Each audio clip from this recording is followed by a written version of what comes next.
I want to ask regarding the pitch. How is the pitch behaving, and can India be able to save? Will India be able to save the match tomorrow? Can bat the whole day? The pitch has been quite slow and it's been good to bat. In fact, the balls that we saw misbehave yesterday, going up and down, has also kind of come down because of the slow nature of the pitch. And I also think roller is playing a role because the game started off with the pitch not seeing a lot of sun. I think as the sun is belting down, the wicket is actually getting better to bat. As a team behind in the game, we are very hopeful that we can put together a good performance in the first session tomorrow. Kushan Sarkar, followed by Vishesh Roy and Swarup.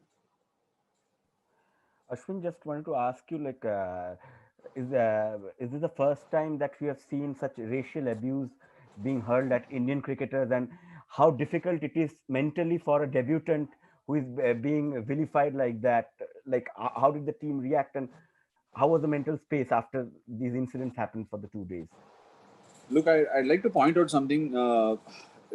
I've been coming. This is my 4th tour to Australia, and Sydney, especially here, we've had a few experiences even in the past, and I think 1 or 2 times even the players have reacted and have got into trouble in the past, and that's not because of the player. It is actually because of the way the crowd has been speaking, especially the people on the lower.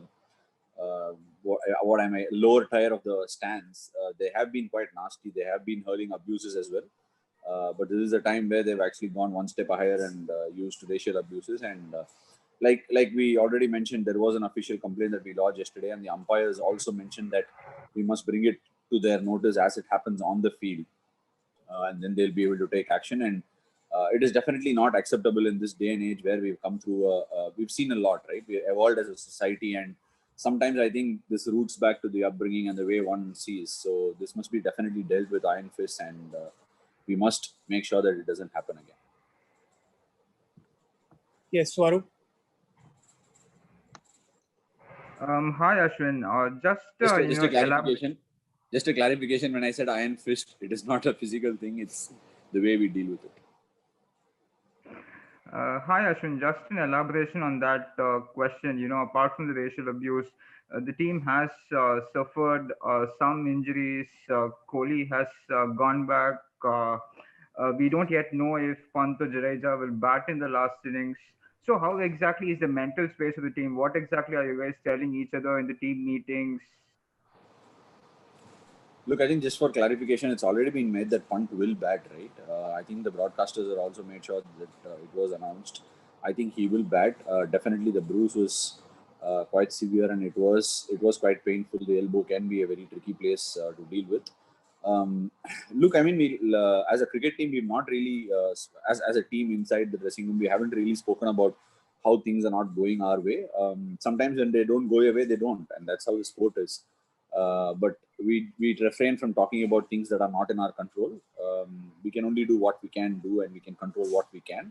And I personally feel with whatever has been thrown at us, we have responded, in a very warrior-like fashion, and we'd like to continue and take the fight even tomorrow. So if we can control what we can control, that's all we can ask from everyone. Yes, Vishesh Roy. Hi Ash. I just wanted to elaborate on the racial slurs point only. Team India lodged an official complaint yesterday. So was it disappointing to see the crowd continuing today as well? And have you noticed these incidents happening in the other 2 venues in Adelaide and Melbourne, or Sydney is the first time you're experiencing it? Personally, I think Adelaide and Melbourne wasn't as bad. But like I said, this has been a continual thing at Sydney. I've personally experienced it as well. They do tend to get nasty. I don't know why or for what reason, or they don't, unless and until it is dealt with, people don't really find the necessity to, look at it in a different way. In fact, I was quite surprised that some sections of the crowd continuously did it, and there were not mates around them to pull them up for it. That was quite surprising as well. So it definitely had to be dealt with, and yes, disappointing is actually a very, very mild word, I must say. Suryanand sir.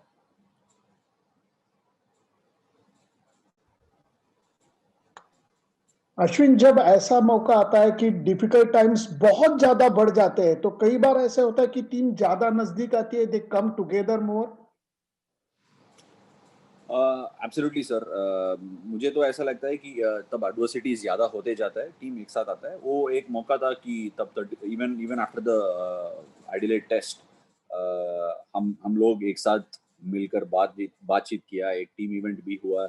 And I thought we got together pretty tight after that game, and that was a result we saw in that MCG win also. And we were looking really, really positive coming into the game, into this game as well. But such innocuous things, Jadeja's ball just from a back of link ball just raced and hit it, and he got injured going into the second innings. Sometimes these things happen and it does set you back. I won't say that it is not a setback, but it is what it is. Even recently in the game against South Africa and Sri Lanka, I think Sri Lanka lost about 4 or 5 people in the first test during the game. I think we haven't seen lockdowns. We haven't, put this body to so much of rest in the last 8 months. And sometimes when they say when it pours, when it rains, it does pour. So this is one of those times. But like I said, it's an opportunity to show what sort of metal we are all made of, and everybody is putting a good fight. Yes, Amol Karadkar and Vivek Krishnan. Ashwin, coming back to the racial slur point, as in, you spoke about this having happened to an extent earlier as well. So at what point does you as a squad eventually end up saying enough is enough? Now we can't take it any longer. And how much has it been a distraction to the bunch when it comes to focusing on cricket as such? Look, if I take back my first tour, take myself back to the first tour that I came here in 2011 and 12. I had no clue about what racial abuse is, or how you can be made to feel small in front of so many people, and the people actually laugh at you when you get abused. There are like another set of people who laugh along with these things happening. I had no idea what this was at all. So it was quite a bit of, whenever you stood at the boundary line, you wanted to just run in another 10 yards to evade yourself from all these things. But as things have strode on and we've learned more and more on tours, this is definitely not acceptable. And even yesterday when Siraj brought it up, Ajinkya, Rohit and myself, we all got together and we went to the umpire and did report it. Nowadays the boys are much better equipped. Even like someone like Siraj who's come in new, he does know that this is a line that someone cannot overstep, and even if it is from the boundary line, it's a wonderful thing, and it must be met the way it was met. And we must say that we were all quite happy that those people were evicted. Yes, Vivek Krishnan. Hello, Ashwin. Ashwin, in the past, the current Indian team has always said that the intent will be to go for a win and not really a draw, especially in Adelaide 2014. With the game situation right now, what will be the approach of the team tomorrow? Do you think 395 overs is out of reach, or what will be the approach? Will it be to still go for the victory? And also, how much of a role do you see Lyon playing tomorrow? Do you think the wicket is taking spin? Both these questions I need to be answering very carefully.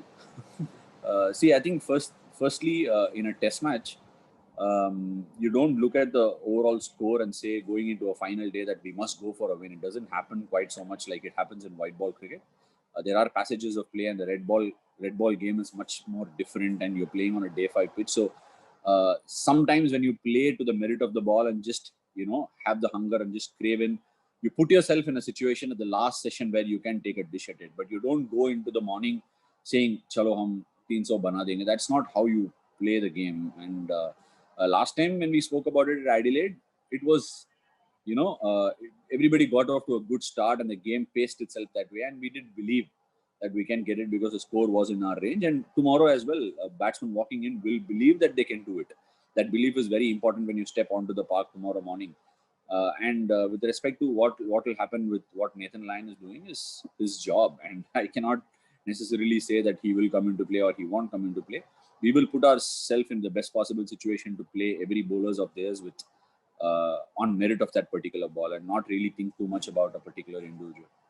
And with respect to what the wicket is doing, you're all seeing it, and the wicket is slow, and it will be that way. I don't see very many demons in it.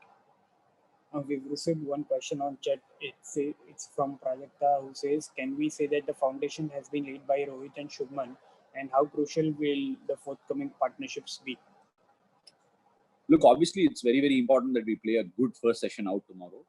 A very, very ideal and a good first session for us will be not losing a wicket. And these two gentlemen out there have proven all through their career about how good they are playing this format of the game and playing many good knocks for us. And Ajinkya has got 100 in the MCG. Pujji made a 50 in the first innings. So we are all very hopeful that they will put a good performance. We'll take last one or two questions. So, yeah, any raised hands? I don't see any more raised hands.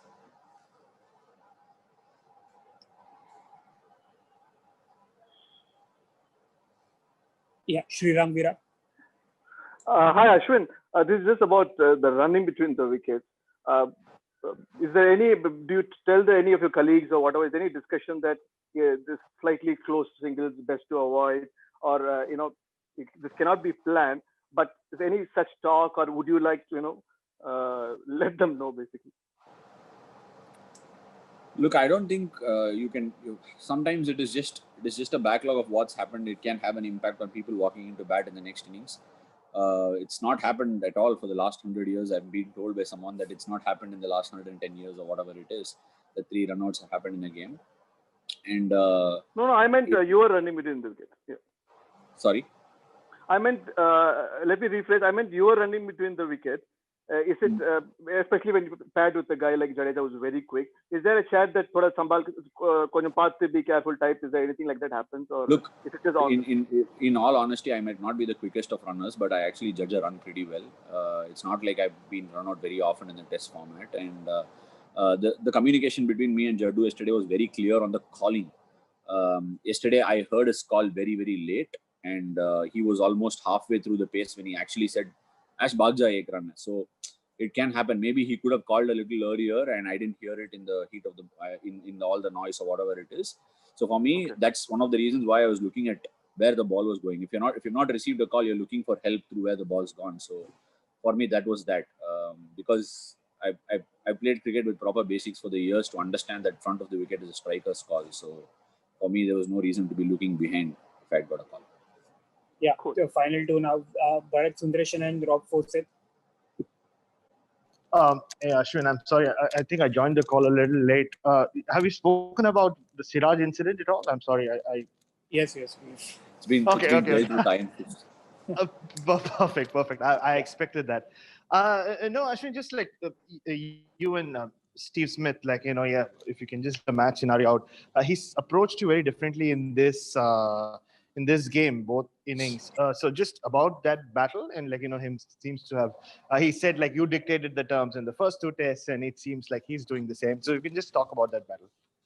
We expect quality players to come out with different plans. For starters, I'd like to say that the wicket has had much lesser bounce and much lesser pace than MCG and Adelaide. And Sydney has tended to be that way over the years. So this was actually slower than a regular Sydney pitch, maybe because of the amount of sun it received before getting into the game. And there was a clear strategy from Smith and Marnus to, not defend much and push at balls. And a combination of the pitch and their strategy to push at balls that they haven't really covered also really worked for them. But I definitely thought in the second innings, I put them through much more, pressure than what it was in the first innings, because the wicket was also a touch better than what it was in the first day. It is a duel that I'm completely enjoying. It is a wonderful battle. Steven Smith and Marnus, both of them are quality batsmen, and I'm happy that I got them out again in this innings. Yeah, final one now, Rob Fawcett.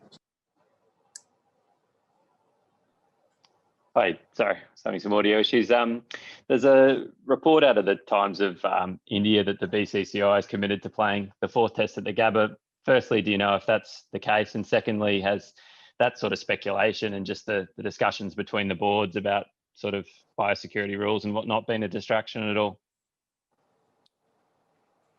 Look, first thing first, the Indian cricket team is a team that's definitely not looked into all these things at all. The board decides what we do, and like contracted, players of the board, we just follow what the board says, and I'm sure they will definitely work things out in the best interest of their cricket team and the situation that's existent. So we believe and trust in what the decision that they will make, and they've always made best decisions in our interest.